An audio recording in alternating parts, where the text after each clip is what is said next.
Flags wave in what Israel says is a celebration and Palestinians call a provocation.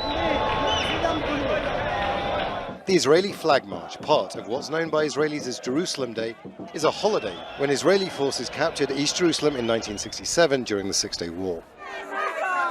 For Israel, it's victory. For the Palestinians, it's occupation.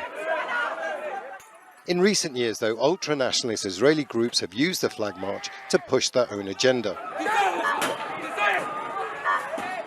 A minority, openly racist far-right group like Lahava used the march to call for the expulsion of all Palestinians from what was once historical Palestine, and for the first time publicly call for the dismantling of the third holiest site in Islam, the Dome of the Rock in the Aqsa mosque compound. This year, Public Security Minister Omar Bar-Lev has allowed the march to travel through Damascus Gate, the heart of occupied East Jerusalem.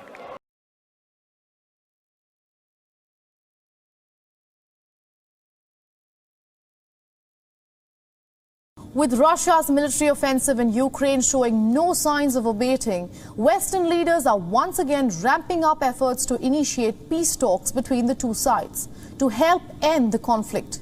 Now, in the latest, French President Emmanuel Macron and German Chancellor Olaf Scholz held a three-way telephone conversation with Vladimir Putin, the Russian president, urging the leader to hold direct and serious negotiations with his Ukrainian counterpart Volodymyr Zelenskyy.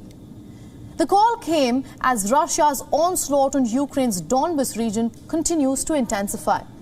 During the 80-minute-long conversation, the two leaders insisted on an immediate ceasefire and a withdrawal of Russian troops from Ukrainian territories. Now, Macron and Scholz have urged the Russian president to free 2,500 Ukrainian fighters who were reportedly taken as prisoners of war from the Azovstal steel works after Mariupol fell in the hands of Moscow.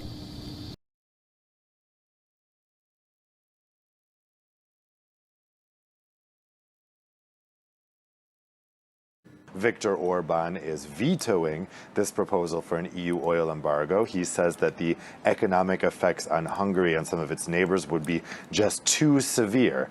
Now, lots of offers have been made to Hungary over the past week, including a longer period of time to phase out Russian oil than other countries would get. Also, another offer has been cash to help build infrastructure to get oil from other places. All those offers have been rejected.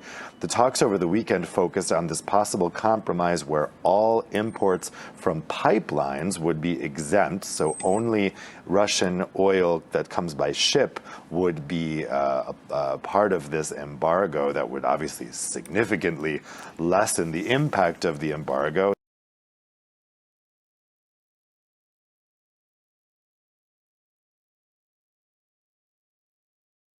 Photos from deep in the Himalayas confirm the worst for the missing flight. The wreckage was discovered in the early morning, a day after the small plane went missing. Multiple bodies have been recovered, but bad weather and the remote location have made accessing the site difficult. The flight from Perkoa to the mountain town of Jomson is a popular one with tourists. It normally only takes about 20 minutes.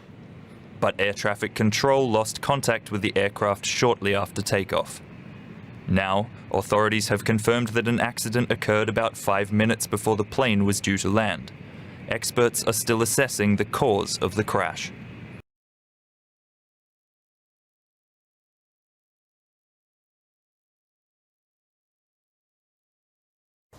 Metro Vancouver police continue to deal with gang shootings, as do members of the Toronto Police Service. And in recent years, Canadians have witnessed large-scale tragedies. Shootings like this one in Maple Ridge, British Columbia, have become a regular occurrence in many parts of Canada, despite having tougher gun laws than in the United States. A new Statistics Canada report shows firearm-related homicides jumped 11% from 2013 to 2020. The majority of those crimes involved handguns. New federal firearms legislation is expected to be introduced on Monday.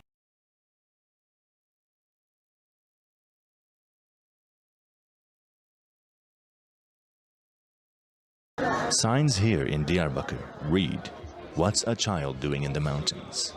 The outlawed PKK terror group is well known for recruiting child soldiers, but the mothers of Diyarbakir plan to put a stop to it.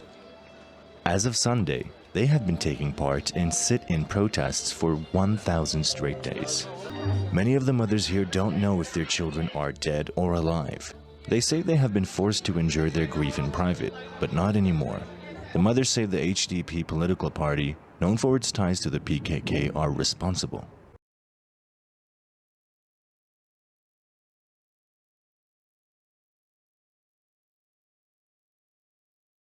Investigations are ongoing in Burkina Faso's Perkoa zinc mine, as 2 more dead bodies have been recovered.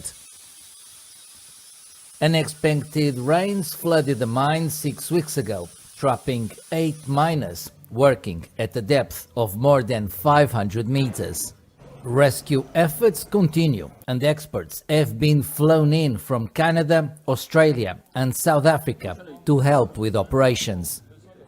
2 miners are still missing.